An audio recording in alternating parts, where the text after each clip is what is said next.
naman po mga member ay halos po taga dito lang din sa amin. Tama po ang malayo.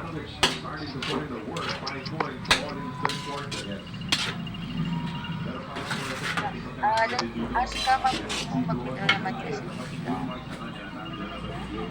Ibabay niyo mag sa USDT. Mas preferable pagka mga solo na ganyan, nasa Gcash na lang para sure. Kasi baka Ay, mamaya ano boy, pag sa Gcash ay malaki ang kaltas, lalo kung malaki ang sa ePay. Sa ePay po, wala ding charge. Kaso kailangan din ng ano din. pag walang nag-a-assist sa kanila, baka mamaya ibang eBay ang mapabigay sa Oo, baka ibang ePay ang ibigay sa inyo na lang ano. Huwag po kayo basta mag-aan. Patangas po kami, madam. Kaya ilalive nga natin para nakita nila yung mga ginagawa natin eh. Parang hirap eh natin ano. Nakita ako sa reels eh.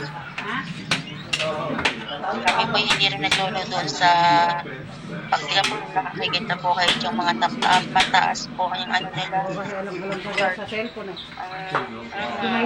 Madali lang. So, nasa kartuhan lang po nila minsan pag huwag mo na mag-withdraw sa eBay kasi nakawala naman yata si Chin.